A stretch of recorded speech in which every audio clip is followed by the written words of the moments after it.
Lord. All right, we are now recording. All right, I'm gonna go ahead and get started. I'm gonna share my screen. Let's see.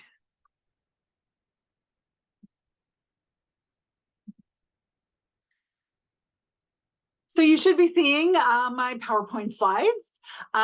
Tonight we're going to talk, this is a workshop for industrial organizational psychology students preparing to do an internship. Oh, did I not put my, there it is.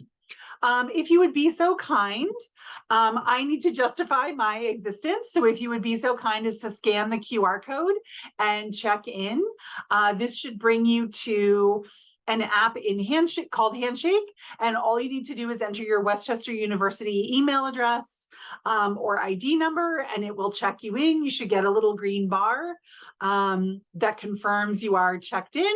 So I do appreciate that. We track the students that attend our webinars in part to justify our existence, but also to show the positive outcomes that you have from attending the workshops and things that we do. I will try to monitor the chat and the waiting room. So if there are folks waiting, I will admit them as quickly as possible. If you do have questions, please pop those into the chat at any time, or feel free to unmute and interrupt me if you would like. Let's see. And then, all right, so let me go back. I think I want to go this way. Yes. So just a brief overview of all of our programs and services. Everything I talk about tonight, you can schedule an appointment with a career counselor to talk about any of the things I'm going to mention this evening. We do have a lot of web resources, including things on, what can you do with your major, what careers go with your major or your degree, job, internship, and grad school searches, resume and cover letter writing, including samples for graduate students, interview preparation, networking, which we're going to talk about tonight. We also do a lot of things to connect you with employers. We do several employer meetups and job and internship fairs throughout the year. And I'm going to jump over to a couple of our resources in a few moments. If you didn't get a chance to scan the QR code, please go ahead and do that now. I really appreciate you taking the time to check in to help me justify our time here this evening. There will be another one of these at the end for any latecomers or if you're missing it now. So what are employers looking for anyway? I think I might have talked about this at your orientation program, but the National Association of Colleges and Employers does a survey of the companies that are hiring students graduating from college in both undergraduate and graduate majors. And these are the 8 competencies that come up over and over and over again. So it's things like communication, teamwork, leadership, equity and inclusion skills, right? These are the things you're gaining not only from the classes that you're taking, but also from all of the jobs you've had, all of the extracurricular activities that you've done, sports that you've played, leadership roles, volunteer work, right? These are the skills you gain through all the different things you do in your professional life. So these are the things we're going to emphasize when we go to write a resume, a cover letter, or go on an interview, which are some of the things we're going to talk about tonight. I briefly wanted to touch on some of the most popular careers for industrial organizational psychology. So I wanted to make sure that you had some options and kind of know where you're heading. I've talked to a couple of students who, don't quite have a sense of what the job titles would be or what the roles would be. And there are several of them. Lots of things related to human resources, training and development, consulting, staffing, and so on and so on. And then the other thing I did, so these come from mostly professional organizations and places like ONET, which is one of my favorite sites. It's onet.gov. ONET Center. No, wait a minute. You'd think I'd know that off the top of my head because I go there all the time. Online. ONET Online. ONET Online. Thank you. If you search for any of these job titles, you can find more information. And then I also went on our LinkedIn site, and there are a number of Westchester University alumni who studied industrial organizational psychology at our school. And according to LinkedIn, these are the things that they do. So when you look on LinkedIn, if you go to Westchester University, the main university site on LinkedIn, you can click on alumni, and this is where I got this data. So these are the top, what they do, their roles, for all the folks who've graduated with the same degree you're earning in industrial organizational psychology. And here are the top companies where they work. So again, this is data from LinkedIn. So if folks don't have LinkedIn, of course, they wouldn't be captured by this. But I thought it was interesting information, and I thought you would appreciate just kind of seeing what's out there in terms of options and possibilities. All right, so most of tonight we're going to spend talking about your job and internship search, and that includes things like your application materials, taking the time to explore and do some networking, identifying and applying to opportunities, and preparing for interviews. This is a lot to cover in an hour. I'm going to move pretty quickly. So if you do have questions, again, please pop those into the chat at any time. And I will make sure I answer those in a timely manner. Okay, so the first thing we're going to talk about is application materials. In most cases, this is going to include your resume or CV. This might include your cover letter. This might include things like a transcript or references. The first thing you should put on your resume is generally your name. Would you believe I have seen resumes with no name on them? Well, I have. And then it should look something like this. So your contact information can include things like your name, your address. Now, in the old days, we used to say you want to include your entire mailing address. And we used to put mailing address. We used to put things like college address, home address, all of that kind of stuff. These days, we recommend putting just your city and state. Now, that can be the city and state where you live. That can be the city and state where you go to school, Westchester, PA, or that can be the city and state where you're looking for a position. So if you're wanting a summer internship position in Philadelphia or New York or California, right, you can put that in there. We recommend one phone number, one email address where you can get a reliable message. And if you have a blog or a website or a LinkedIn profile, you certainly can include that on your resume as well. For most of you, as a current student, the next section on your resume should be your education section. So this should include your current degree program. We critique every resume that is uploaded into Handshake, and I constantly see new students who have not put their current degree program on their resume. Make sure you add Westchester University of Pennsylvania, that's the proper name of our school, in Westchester, PA. Yes, I know that's redundant. Your degree is a Master of Science. Your program is Industrial Organizational Psychology concentration. So make sure you are writing out Master of Science. Notice there's no S on Master, or you can abbreviate M period, S period, or MS. However you choose to write your degrees, write them all the same way. If you prefer abbreviations, make sure you are abbreviating your undergraduate degree and your associate's degree if you have one. You can include your undergraduate degree. Now, as a first semester student, you probably don't have a GPA at Westchester yet, but if from your undergrad, you certainly do, and you can include that. Our rule of thumb is if it's above a 3.0.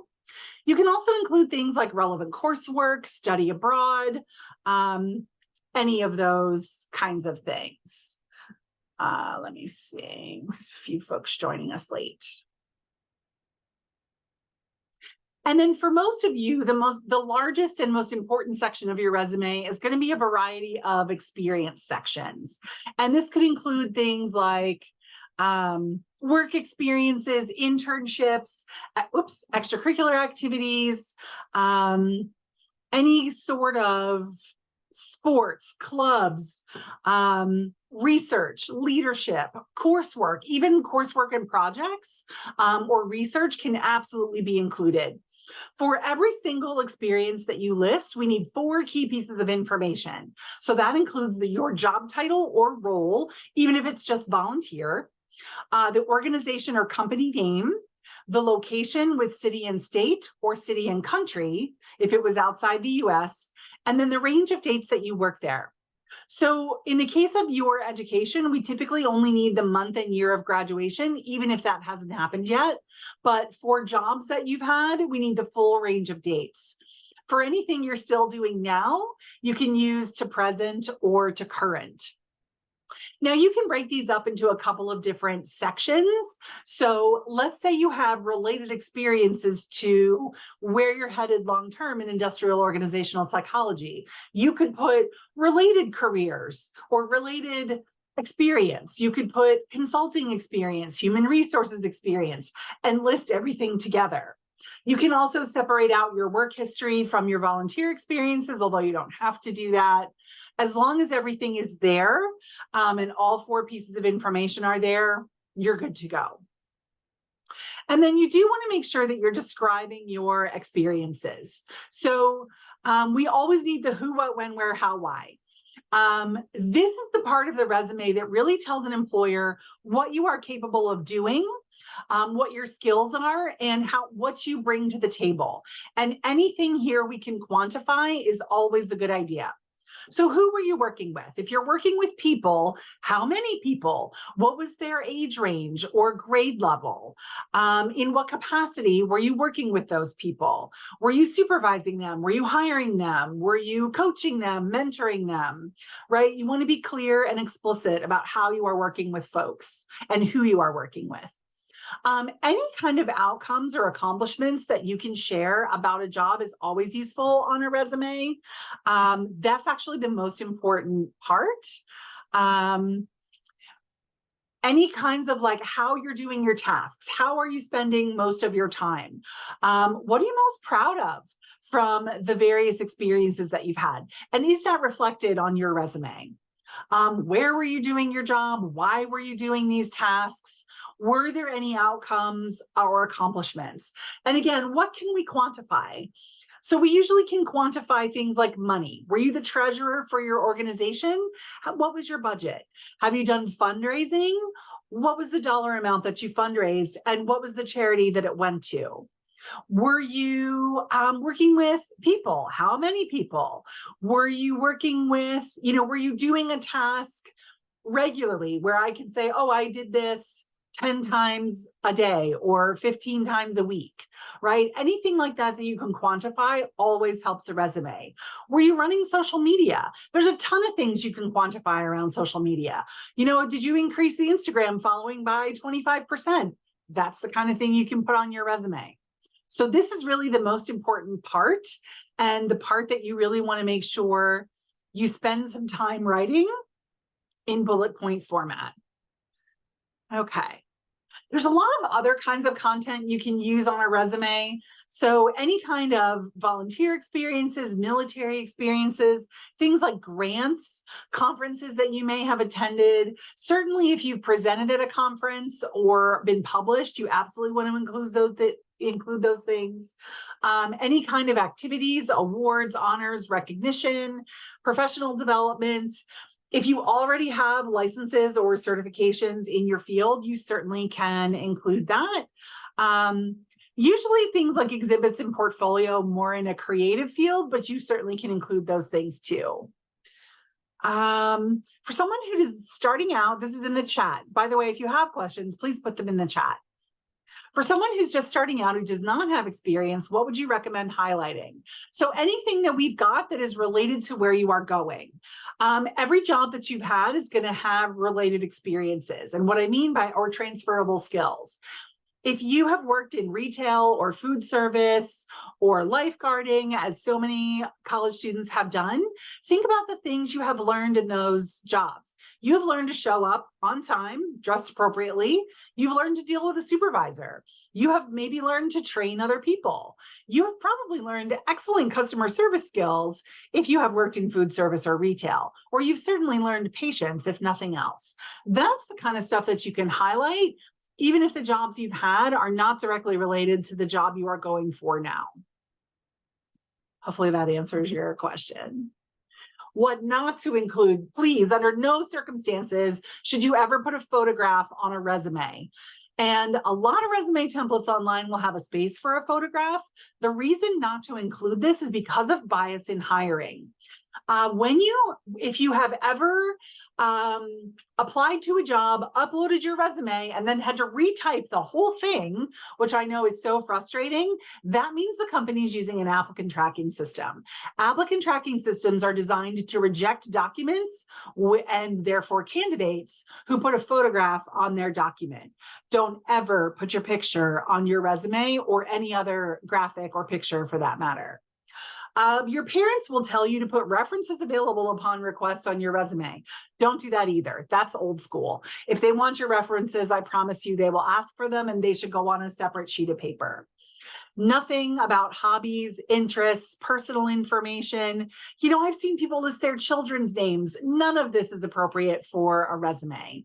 If you have some life experience, generally nothing more than 10 years old. Certainly if you've gone straight through, nothing from middle school.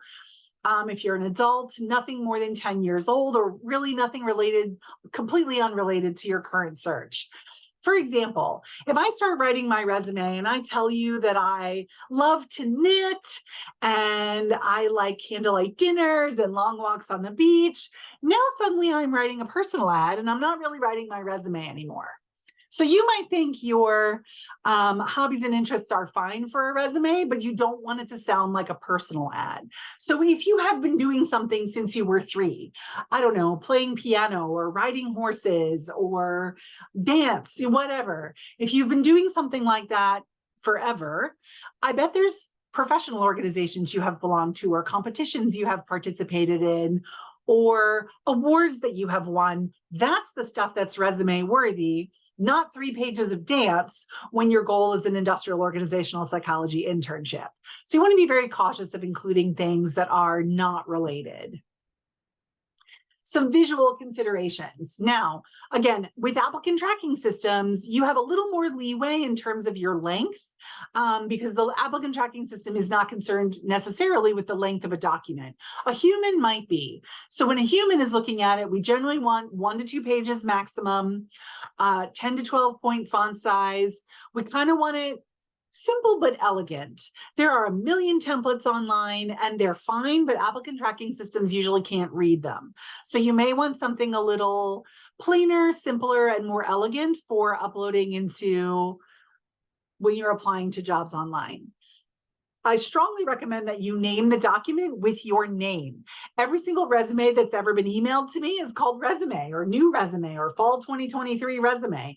And I always have to change the name of the document to the student's name or I will never find it again. If you're applying to a lot of things, you can also use the company name. So if I were applying to Westchester, my document might be called Baker Resume WCU. Right? So you can put the company name there, but just be super careful not to send the Westchester resume off to Virginia Tech because that won't go over very well. We still recommend bringing printed copies to interviews and to things like career fairs. I'm hopeful that will end in our lifetime, but it hasn't yet. Watch things like your margins, your fonts, use bold for emphasis. If you bold everything, nothing really stands out anymore. And my office strongly recommends bullet points as opposed to paragraphs. If you hear nothing else from me tonight, hear this, my friends, check your spelling. Please don't tell me that you are detail-oriented and then spell the word oriented incorrectly. That is simply not going to go over very well. So you want to be super careful of things like checking your spelling. You have to be honest on a resume, only include things you have actually done, be concise, be relevant, be consistent with your punctuation. If you like hyphens, use all the hyphens you want, just make sure they're all the same length, right? On a resume, we're really focused on the details. We're focused on the dates, the accomplishments, the numbers, the bullet points, right? Get a second or third opinion because the resume is all about the details. Any questions about resumes? And I'm going to check the chat before I go on to cover letters.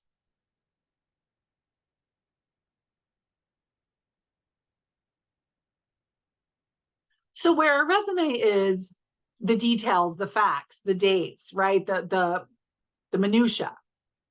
The cover letter is the big picture. This is your chance to really tell your story. This is your chance to explain to them why you are passionate about your field and why you are interested in working for them. Your goal with these two documents is that they work together and they generate interest in interviewing you. The whole purpose of a resume and cover letter is to get you an interview. It's not to get you a job, it's to get you the interview. So it takes time to research a cover letter. You want to research the organization. You want to have some knowledge of the company. This can help you write a better letter. When I do this in person, I will ask the audience, how long do you think it takes me to write a cover letter? I've been doing this for 20 years. I've been teaching people how to write cover letters for 20 years. I like to think pretty good at it. And most people will say 10 minutes, maybe 20. It takes me about 2 full hours to write a to write a cover letter, excuse me. Not because I can't write, but because that's how long it takes to review the company website, to really understand their mission, their values, their goals as an organization, what they stand for, their diversity, equity, and inclusion. Have they been in the news? What are their products and services? What's their history look like? Now, I usually apply to universities, and this stuff is real easy to find, but most corporations have an About Us section where you can find all of this information. And you probably in 20 minutes can read through everything and pick up on the keywords. And then that's the stuff you put in your cover letter in the first paragraph that tells them that you have done your company research, that you are interested in their organization and exactly what you are applying for. And knowing these things can help you write a better cover letter, a more tailored and customized cover letter. And it can also help you on an interview because they are going to ask you, why do you want to work for my company? And if you have taken the time to do your company research, you will have a good answer to that.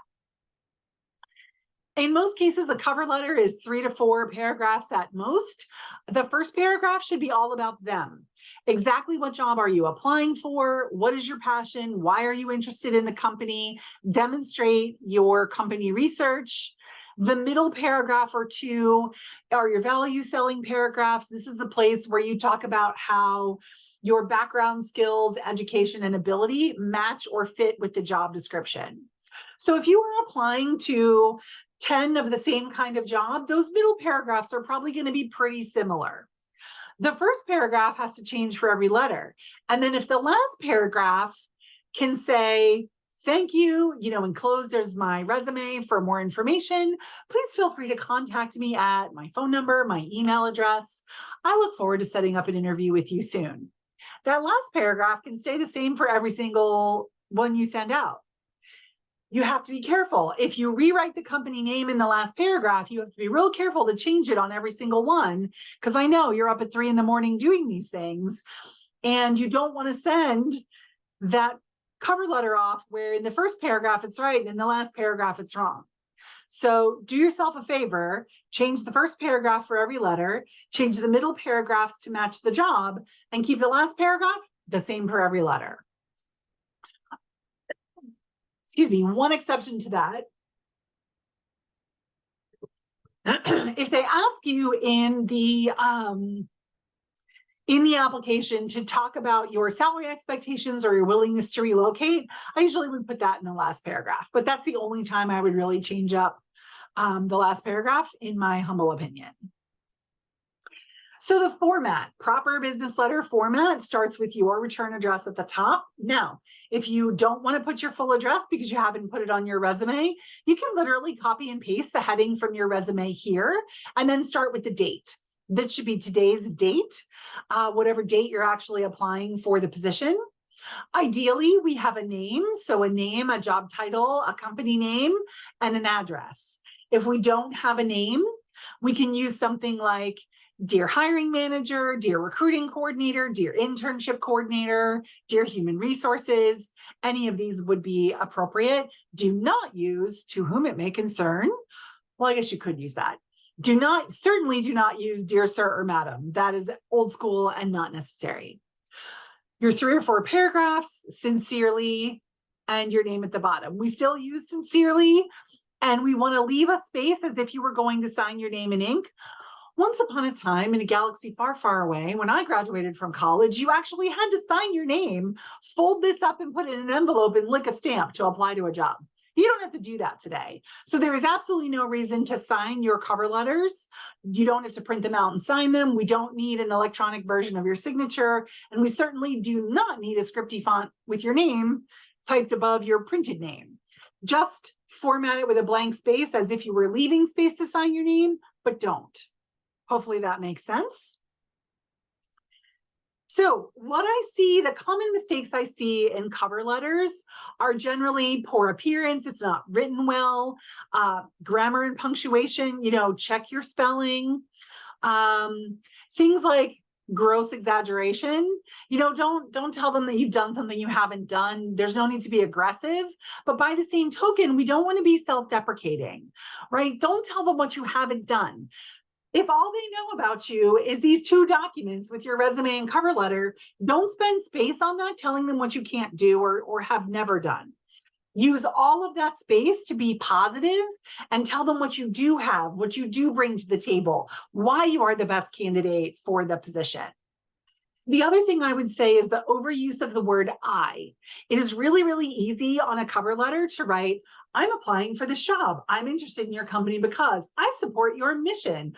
I can do this. I can do that. I have these experiences. I.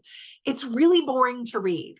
So once you have written a draft of your cover letter, and again, this is why it takes a little bit of time, go back through and see if you can edit out some of the I's. It will make for a much stronger piece of writing, and it will be much more likely to get you the interview.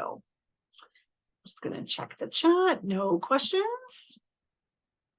Again, feel free to put questions in the chat, and I will try to check those every time. Any questions about resumes or cover letters before I move on to a job search?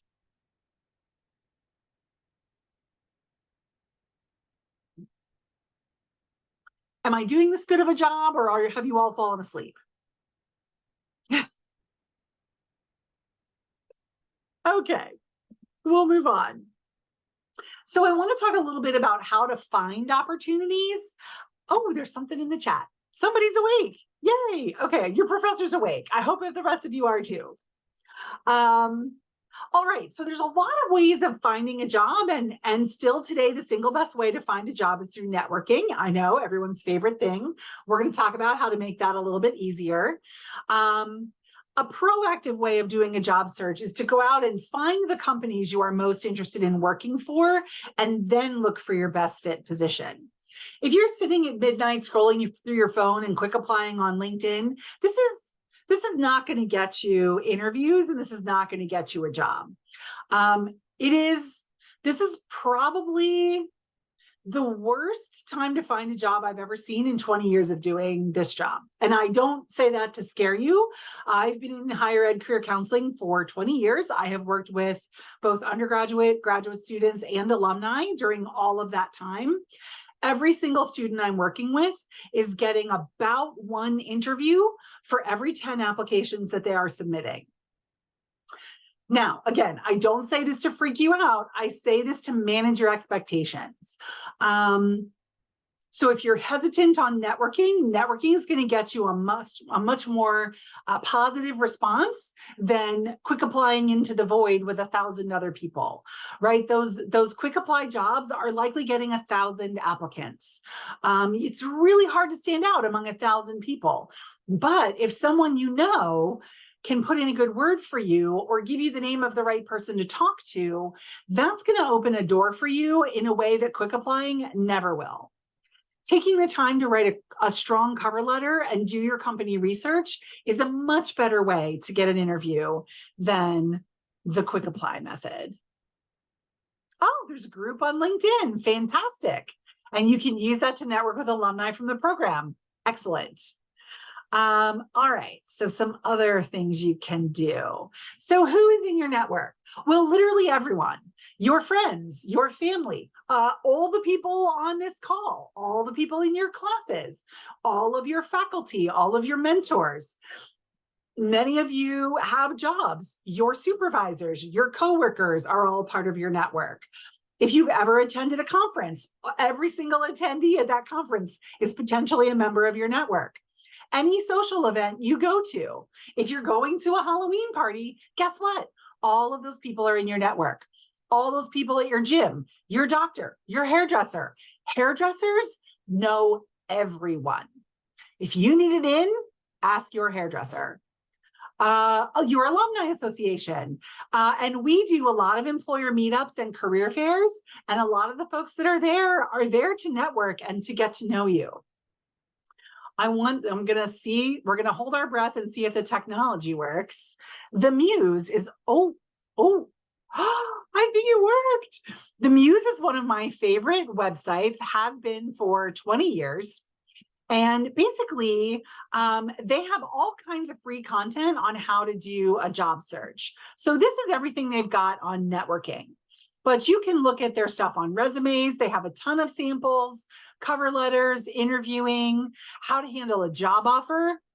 They also have stuff on different career paths.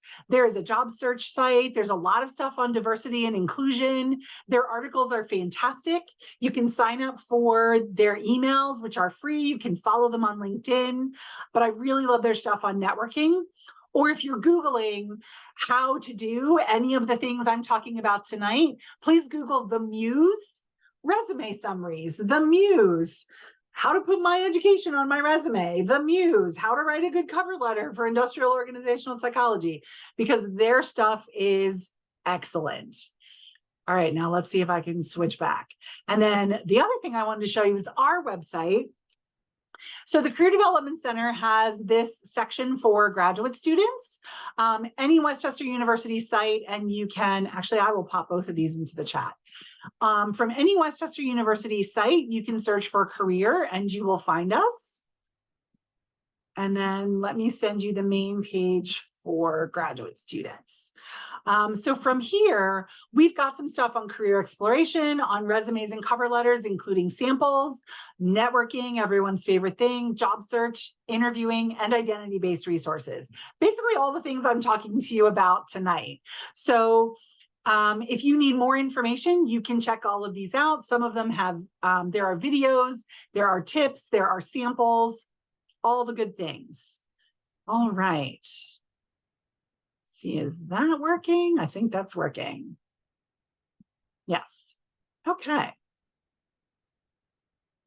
I like to think I'm good at technology, and then I do a presentation and I'm like, well, maybe. So you can also connect with Westchester University alumni on LinkedIn. You can also follow my office there. Just simply search for Westchester University Twardowski Career Development Center. Not really, that was a joke. So yes, you can follow my office there, but I know we're a little bit hard to find. If you search for Westchester University, we are usually one of the offices that comes up. We can help you develop a professional profile. So once you've got your resume, you can copy all that stuff into LinkedIn, and then my office can help you expand on it and make sure it's really reflecting your skills in a good way. You can join groups. You can follow influencers, companies, and schools. I highly recommend that if you are using LinkedIn to apply for jobs, that you follow the companies you are applying to. You can also network with alumni there. And it looks like there's an IO Psych alumni group there. That's another great place for you to network. If you're not on LinkedIn, don't despair. There is a lot of options. Oh, and if you need a headshot for LinkedIn, I was reading a statistic the other day that, forget what it was now, but far more profiles get more clicks if they have a headshot. So you do not have to look like J-Lo, get your headshot done. We now offer free professional headshots in the Career Development Center. We have this cute little white box doohickey thing that will take your pictures. It takes 3 pictures. You can whiten your teeth, you can remove a blemish, you can smooth your hair. It won't make you look like J-Lo, but you can try. But this way you'll have a headshot for your LinkedIn profile. Don't put it on your resume though. And if you're nervous about networking or you're not interested in LinkedIn, check out Ram Nation. Ram Nation is solely for Westchester University students and alumni.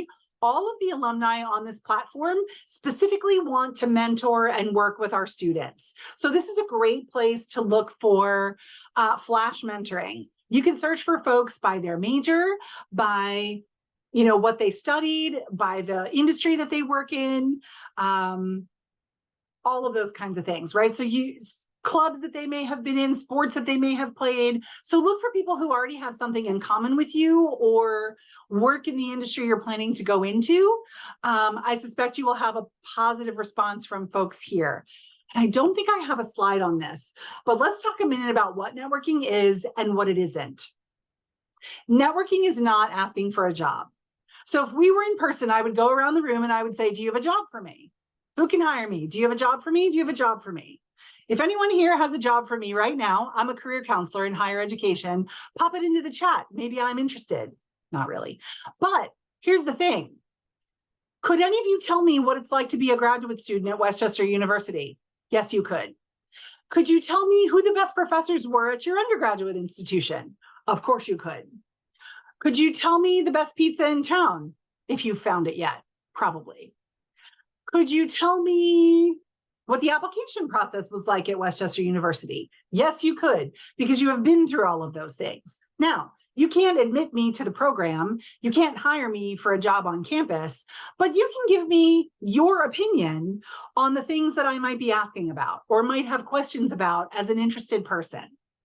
It is the exact same thing when you go to network with someone who's working at a company you're interested in. They might not be able to hire you today, but they probably can tell you what it's like to work there, the pros and cons of the company, the job, the benefits. They probably can tell you what the future trends are in their industry, and they probably have inside scoop on what's coming. So, for example, if someone was out on maternity leave and I already knew that they weren't coming back, but the company didn't know yet, that's inside scoop, right? Or if I know that the department down the hall is expanding in 3 months and they're going to be hiring 50 people, I probably already know that. I probably can't share it with you, but I know. So if you talk to people and you listen to them and you ask open-ended questions, they're going to think you're amazing. Think of it this way. People go home and they complain about work all the time. And I promise you that their spouse, their children, and their dog are absolutely sick and tired of hearing all their work stories. If an interested student comes along who says, tell me all of your stories. What is your opinion on this? What advice do you have for a student? They're going to be the ones doing all the talking. All you have to do is come up with the right questions. And at the end of the conversation, they're going to think you're amazing, even though all you did was listen. This is the magic of networking. I once had a student years ago now who didn't quite believe me. So I actually made up a worksheet for him called 99 networking contacts. And I basically put 99 squares front and back on a piece of paper. And I said, literally a piece of paper. And I said, we're going to fill in a name in every one of these. And he started with like his brother, his father, right? People like this. He got to, I think, 46 contacts before he had a job offer. And not all of them led anywhere, right? Some of them didn't lead anywhere. Others led to conversations, which led to conversations, which led to him getting a job. It really does not take as long as you think to get a job through networking. What you need to do is get in front of the right person. And so Ram Nation and LinkedIn make this a little bit easier of a process to deal with. And again, I think you are going to find a better fit position if you look for it through networking than if you go, quick apply at midnight. Now, if you like to quick apply at midnight, here are some great websites for a more reactive job search. So these are the kinds of places where jobs are posted and you can log in and apply. These are your pretty typical things. Of course, we highly recommend LinkedIn. If you are interested in higher ed, I really like higheredjobs.com. There's also the Chronicle of Education. USA Jobs is best for federal applications if you want to work for the federal government. Career Builder and ZipRecruiter are great. Indeed is a meta crawler. It will show you all the things. If you are looking for internships, check out Chegg Internships. It's nothing but internships. all over the country in every field. And if you particularly like nonprofit organizations, idealist.org is my favorite site for that. I don't know if I said this, but you're welcome to take pictures of any of my slides, and this would be a good one to take a picture of if you are so inclined. The next one has more industrial organizational related stuff.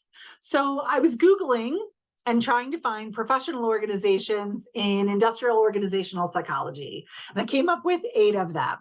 So I think the primary one is the Society for Industrial Organizational Psychology in the upper left-hand corner of your screen. But any of these would be a good place to go. Every single one of them has student memberships, conferences, and job postings. So if you are looking for something in your field, not all, but many of them also have internship postings. And the American Psychological Association down here in the lower right-hand corner has fantastic generic information on the different career paths within psychology. So they do a really nice job of kind of outlining what the different fields are, the differences between them, the salary information. So again, if you're kind of exploring and not sure, check out that one.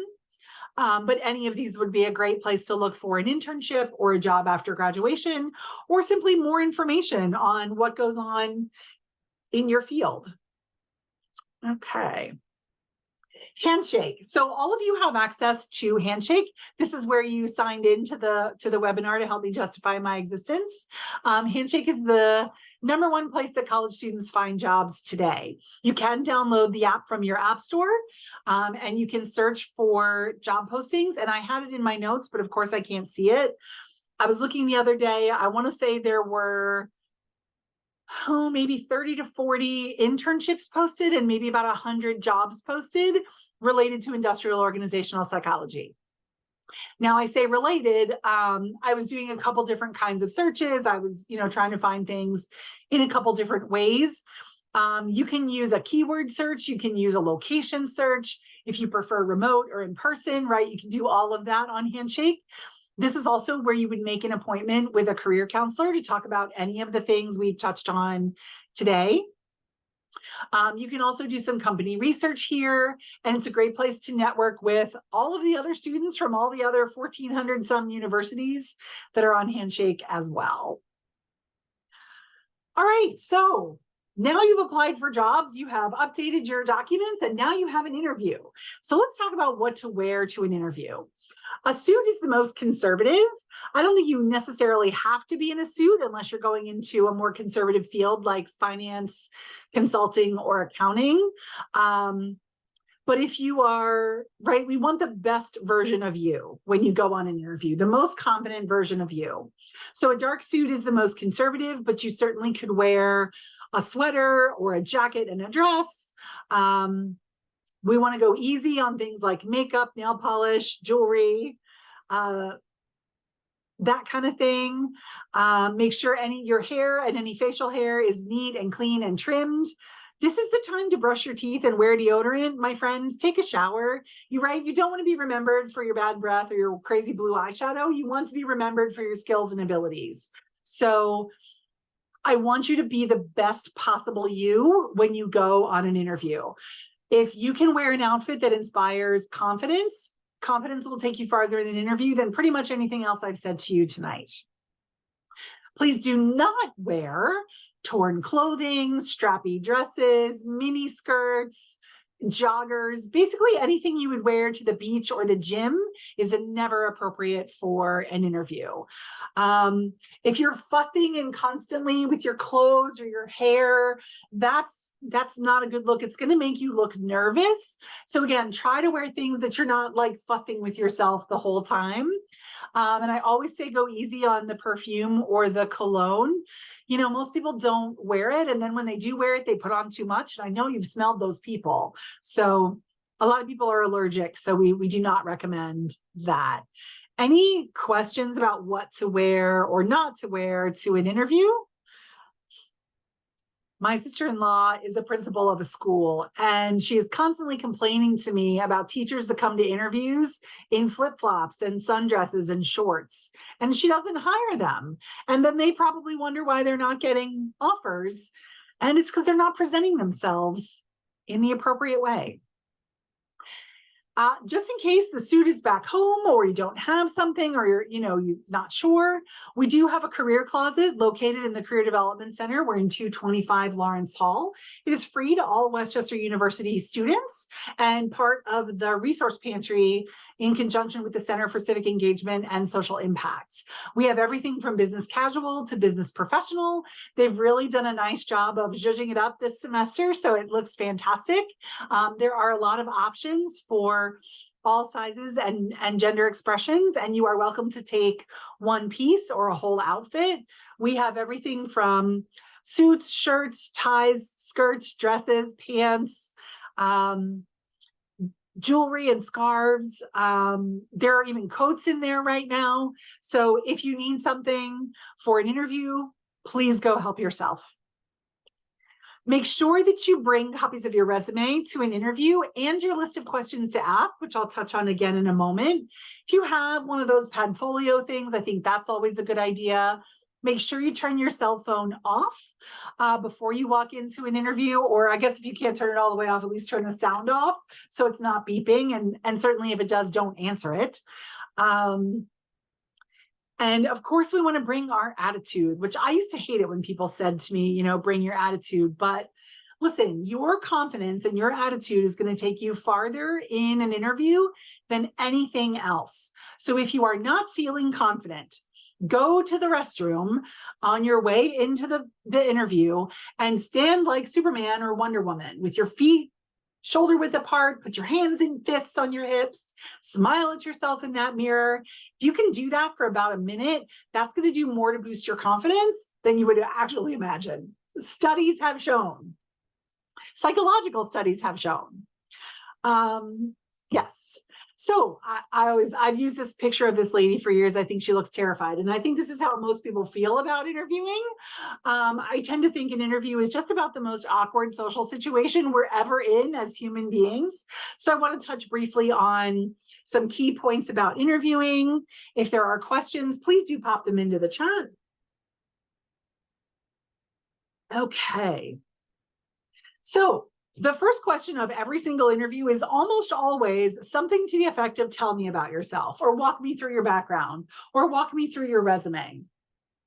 This is your chance to give a big picture overview of your background, your education, your skills, your internships, the jobs that you have had. What I challenge you to do is think about what are the 2 or 3 most important things you want an employer to know about you, and say those first. And we call this an elevator pitch or a 30-second commercial, because the idea is if you got in an elevator with the person who had the job of your dreams, what could you say to them to get a meeting before those elevator doors open and they walk out? So you might start with, hi, my name is Amanda Baker. I'm a graduate student at Westchester University studying industrial organizational psychology. Okay, what are the 2 or 3 most important things you want them to know? What are some of your selling points? What separates you from your competition? I urge you to practice this. I think if you say it aloud 6 or 7 times, you will have it down, and it will go much better on an interview if you can get through this. So what I have found is that most people are super nervous, even doing just a mock interview with me. And if you can get through the first couple of questions, most people calm down by the 3rd or 4th question, and I get a much better read on how they're actually going to do in an interview. So take the time to practice what we know is going to be the first question so that you go in prepared and ready to handle it. The most common kind of question on an interview is a behavioral-based interview question. And for those of you working in HR, you're going to do this all the time. So behavioral-based questions start with phrases like, tell me about a time, describe a situation, or give me an example. And we recommend answering these questions by using the STAR technique. This is another good slide to take a picture of. So we briefly want to describe the situation that we were in, the task that you had to do, the actions that you took, and the result of your actions. The most important part is that result or outcome of your actions, because even if you are talking about a negative situation, the result of your actions will always show your strengths. So an example of questions like this might be, tell me about a time you were working on a group project and one of the members wasn't doing their share of the work. Well, we've all been there, right? Now, we're not going to name any names, but we certainly can talk about maybe the class that we had, what the project was about, what happened with the person who wasn't doing what they were supposed to be doing, what we did about it, and the result. So did we end up doing the project anyway? Did we go to the professor and the professor removed the student from our group? Did we redelegate the tasks and do it ourselves, right? Did we find out that maybe the person was struggling with another class and help them get a tutor so that they were able to spend more time on our project? Doesn't matter what you did. It matters that you tell a story in a way that frames it for your listener or for your interviewer. I think the single best way to prepare for an interview is to have an answer to tell me about yourself, and then to have 6 or 7 stories prepared in this STAR format. Because if you have a bunch of stories, it's going to fit with any number of questions that they might ask you. There are a lot of questions that are stressful. I like this picture too. There are a lot of stressful questions that they might ask you. So it might be something like a funny situation, a problem-solving question. It might be a definition of a term that they think you have learned in your program. It might be an impossible question or a critical thinking question. So some examples might be, if you could be a pizza, what pizza would you be and why? Now, this question is not about pizza. It gives you a chance to talk about an inanimate object when you're really talking about yourself. So if I got that question, I might say, well, I'm a plain cheese. I'm nothing fancy, but I get the job done. Right? Who doesn't like plain cheese pizza? So, right, I'm talking about pizza, but really I'm probably talking about myself. Problem-solving questions. These are more common in like the more analytical fields, engineering, business. They'll ask things like, how many blades of grass are there on a football field? Well, I don't actually know the answer to that question. What I'm looking for is, can you logically talk me through how you would come to an answer? So would you take a random sample of 1-inch squares and count? Would you get 1,000 of your friends and count every blade, right? Whatever it is you would do, just talk me through your logic for how you would solve that problem. Definition questions. They're literally going to ask you, what is a blank? And if you don't know the answer, I think you have to kind of say you don't know the answer, but I think you have to do the best you can. Impossible questions. Who would win in a wrestling match between a bear and an alligator?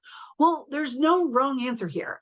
But what's probably going to happen is if you say the alligator and give a great reason why, the interview is going to come back and say, I think the bear would win. And the whole reason they ask these wackadoodle questions is to make sure you can remain calm, right? They're looking for someone that they can put in front of a client. They're looking for someone that they can trust. They're looking for someone who will remain calm under pressure. So they ask these wackadoodle questions to make sure that you can remain calm under pressure. So when you are trying to come up with an answer, breathe, take a moment, think about it. If you're sitting there in person or they can see you on a video, they know that you're thinking. If you're on the phone, you can say, let me take a moment to think about that. And it might seem like an eternity for you as you're struggling to come up with an answer. It's only going to be a few seconds for them. Again, I think practicing these weird and awkward questions is going to give you an advantage and make you a better interviewer. There are several questions that are actually illegal to ask you, things like your nationality, your age, unless it is a requirement of the job. I used to work in Maryland and you had to be 18 to serve alcohol as a waiter or waitress. So if you were applying for that job, they could ask you your age to make sure that you could legally serve alcohol, for example. Marital and family status, affiliations. This might be, political affiliations or religious affiliations, anything personal about your family, your disability status, your military record, and your arrest record. The only thing they can ask about arrests, and I know you've seen it on applications before, is have you ever been convicted of a felony? right? So they're not interested in parking tickets and all these other things.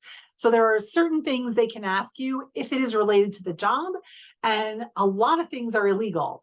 Now, things like nationality, you might think are pretty innocuous if, you're from Canada, but let's say you're from, I don't know, Russia. We'll pick on Russia because they're picking on Ukraine. If you say you're from Russia and I don't hire you because you're from Russia, now I've discriminated against you. That's the part that's illegal. So if you are asked an illegal question, I think you want to be careful about how you answer it and try and get to what they're actually asking. Visa status is a great question. So if it is a requirement of the job, they can ask you your visa status. By the way, on Handshake, you can screen the jobs you find by whether or not they accept OPT or CPT, or whether or not they are willing to sponsor a visa. So that is something we offer. So they cannot ask you where you are from. They can ask you if you are eligible to work in the United States. If there are other questions, please pop those into the chat. So make sure that you ask them questions. On an interview, when they say, what questions do you have? If you go, no, I'm good, you don't look nearly as interested in the job as the person who goes, let me pull out my list. Tell me about the training. What's the supervision look like? What's an ideal candidate? Why do you like working at this company? What's a typical week on this job like? What do you love? What do you hate? On and on and on. You can ask about any of the things you see on the screen here. The only thing you can't ask is salary and benefits. I know, it's the only thing you actually want to know. You can't ask that on an interview. So if you can ask some good questions, you are going to look more interested in the job. And oh, hey, all that company research you did can help you ask questions. I see on your website, blah, blah, blah. Tell me more about that. I see you have a new product or service coming out. Tell me more about that. The last question you should always ask is the process question. What is the next step in the interview process? Or when can I expect to hear from you by? Because you don't want to be freaking out on Friday afternoon if you haven't heard from them when they're not going to get back to you for 3 more weeks, right? So if you have a sense of their process, they might say something like, we do 3 rounds of interviews and we'll be getting back to our candidates in the next 2 weeks. Or they might say something like, we'll be making our decisions by Friday. That gives you a sense of how quickly they're moving, what their timeline looks like, and how fast you should send a thank you note. Most people don't send thank you notes. This can really make you stand out in a positive way. You can, an email to the person, your main contact. You can reiterate your interest in the company. You can show enthusiasm for the job. You can correct a mistake that you might have made. Or if you've walked out of that interview and you've forgotten something really important, you can add it to your thank you note. Oh, hey, I neglected to mention my amazing experience doing X, Y, and Z, right? So you can use a thank you note for those things. You can also use a thank you note. So let's say they've said to you, we'll be getting back to our candidates by November 5th. And November 5th comes and goes. You can send a second thank you note or the first one and say, dear so-and-so, it was a thank you so much for taking the time to interview me on October 18th. I really enjoyed learning more about the company. You mentioned I might hear from you by now. I'm wondering where you are in your process, and see what happens. And you might think this isn't necessary, but I'm going to give you a very personal example. So I was laid off from a position back in 2015. And it took me 9 months to find a job. I went on 48 interviews and I interviewed at 12 different universities, including some other places as well.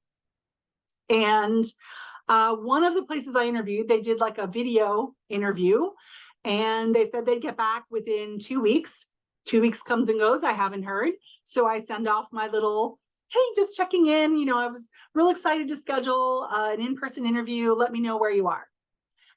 The university had an email glitch and emails going to external people did not go.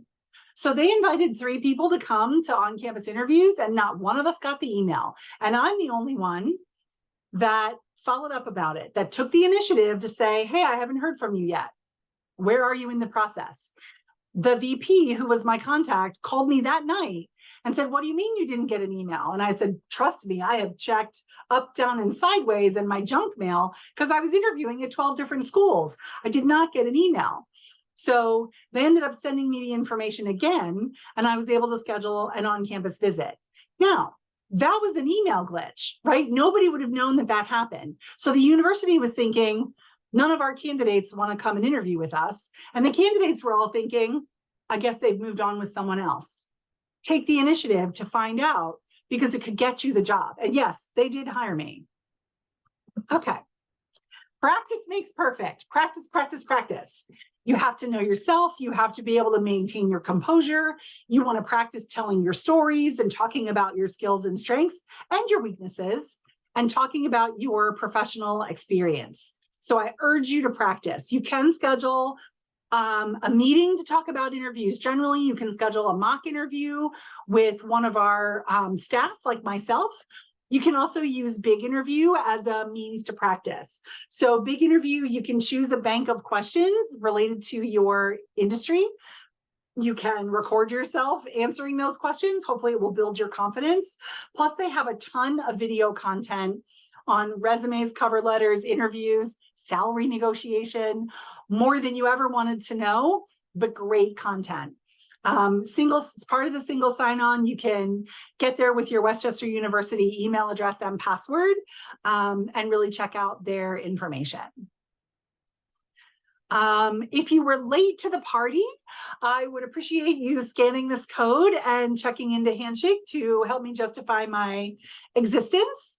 I think there were a couple of folks who came in after I did this the first time. And if you do have questions, please pop this into the chat. Tell us more about the current job market. Okay. So it's across the board. So from everyone I'm working with very few exceptions, it's taking most people 10 applications to get one interview. It's taking 3 months to get the first interview, and it's taking several interviews to get an offer.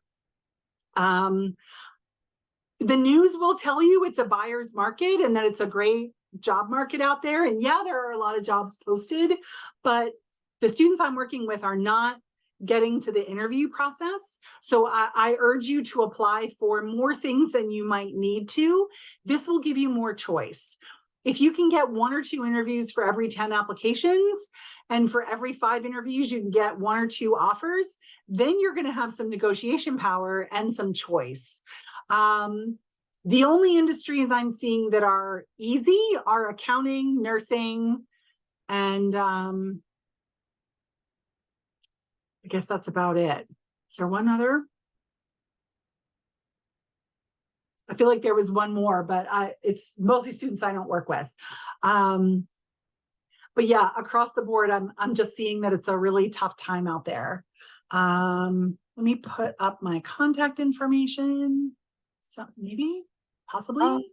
Just to clarify, Amanda, Yeah. across the board, when it comes to, I'm assuming it's a hard market for entry-level people.